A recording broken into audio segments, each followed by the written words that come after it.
On a la chance d'avoir une nouvelle fois en direct Madame Christine Domain, maire d'Épouville, ici présente. Madame Domain, bonjour. Oui, bonjour.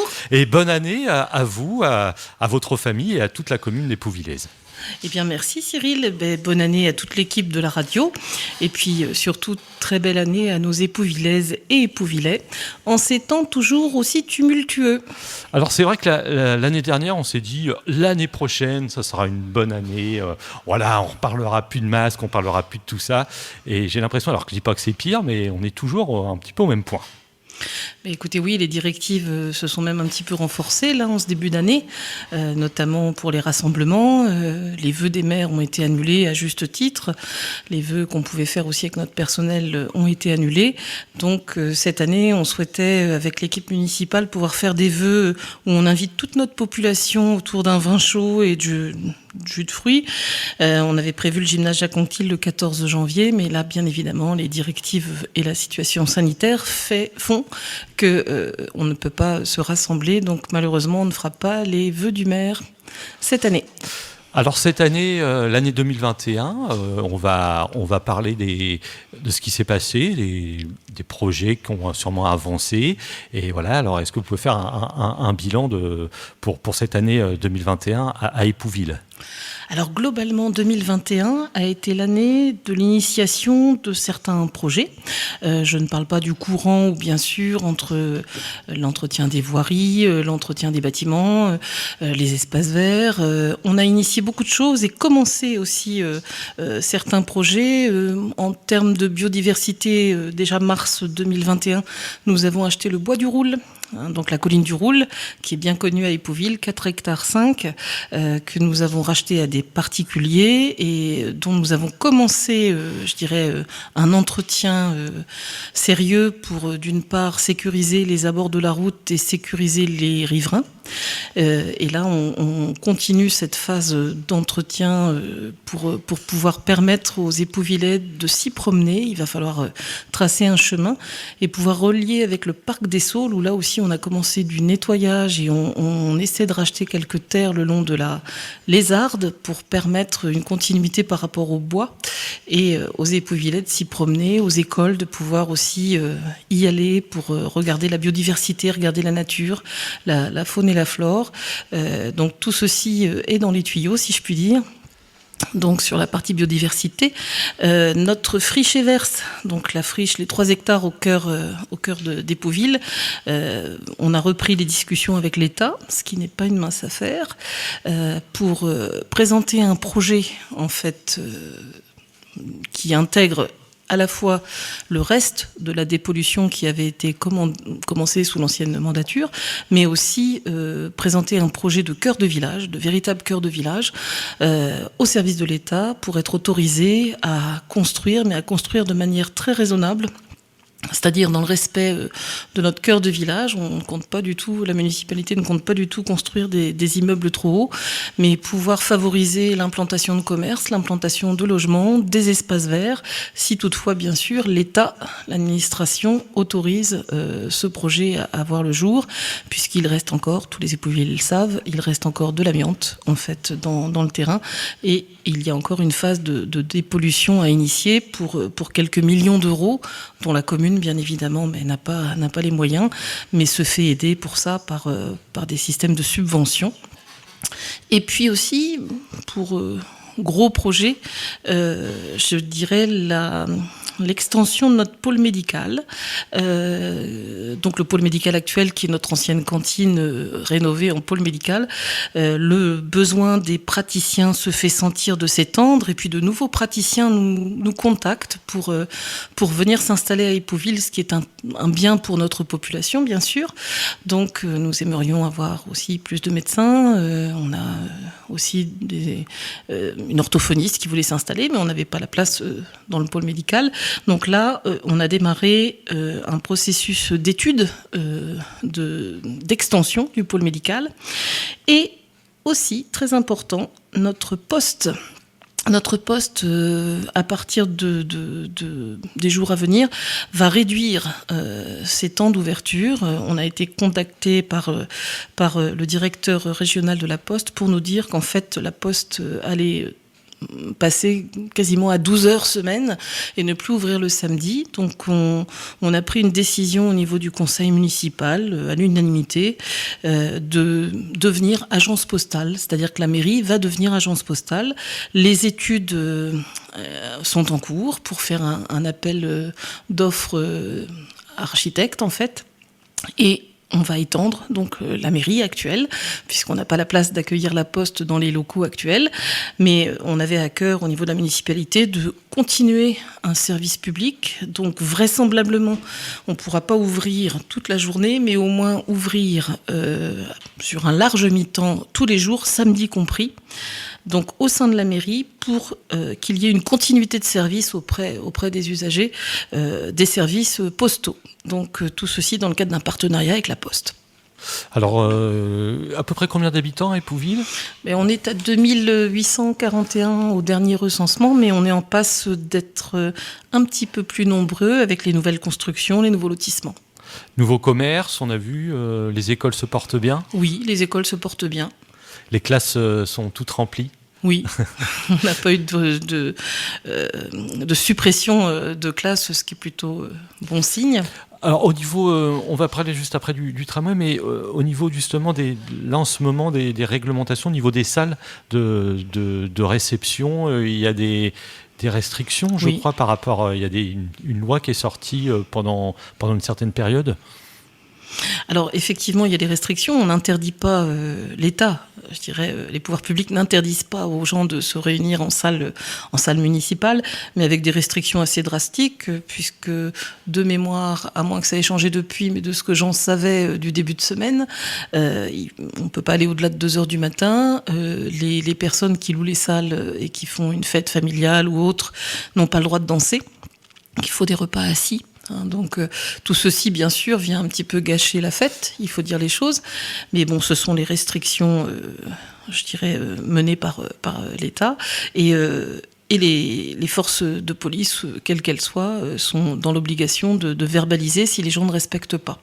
Donc voilà, il y a eu quelques annulations. Alors nous, sur Épouville, il n'y avait pas trop de salles louées, mais je pense qu'un peu partout sur la communauté urbaine, certaines personnes ont soit fait quand même parce qu'elles ne pouvaient plus annuler ou ont dû annuler leurs festivités pour attendre de meilleurs jours. Et j'ai vu aussi que le conseil municipal pour enfants était très, très dynamique. J'ai lu dans le dernier moulin à parole là, que les gens vont recevoir bientôt dans leur boîte aux lettres. Donc ça, c'est important pour la commune. Oui, alors c'est un vif succès, parce que ce n'est pas simple de gérer un conseil municipal d'enfants. Il faut beaucoup de temps à y consacrer pour organiser. C'est notre collègue Samuel Lebouis, qui est l'adjoint au numérique et à la jeunesse, qui a pris cela en charge avec sa commission. Et les enfants qui sont membres de ce conseil municipal pour enfants jouent vraiment le jeu, sont très impliqués, parce que ce sont des enfants d'une dizaine d'années, 10-12 ans à peu près. Donc ils sont très très très impliqués et on les fait participer sur des thématiques bien sûr qui les concernent, mais on essaie de les impliquer aussi dans la vie de la commune. Et donc jusqu'à présent, ça se passe très très bien. Alors vous faites partie aussi, vous, Christine Domin, maire d'Épouville, vous êtes de la commission à l'agglomération pour le tramway. Est-ce que vous parlez un petit peu de ce projet, de ce dossier ? Oui, bien sûr. Alors j'ai la chance d'avoir été intégrée au comité de pilotage du tramway en tant que conseiller communautaire, puisque effectivement, pour certains maires, nous sommes aussi des conseillers communautaires. Et donc on a aussi une vision bien sûr sur les 54 communes de notre communauté urbaine, et donc j'ai été intégrée au comité de pilotage du tramway de par le fait que nous ayons une gare à Épouville et qu'on soit aussi un peu concerné par la ligne LER, comme peut l'être aussi Rolleville et toute la chaîne en amont de gares. Là, comme j'ai pu l'exprimer dans la presse il y a quelque temps, la LER est amenée à disparaître, c'est un état de fait, mais j'ai pu exprimer aussi, comme d'autres maires d'ailleurs, qu'il fallait profiter de ce projet de tramway pour lequel j'ai voté pour terminus à Montivilliers, lieu à déterminer encore, mais il faut surtout ne pas oublier les bourgs et villages en amont, à savoir que ce projet, pour moi, doit être d'intérêt communautaire. Il est d'intérêt, bien sûr, pour Le Havre, pour Montivilliers, pour la périphérie, mais on pourrait rendre ce projet d'intérêt réellement communautaire de manière assez large en utilisant en fait le linéaire de la LER et le linéaire qui va quand même à la base, qui allait du moins jusqu'à Fécamp, jusque dans les années 70.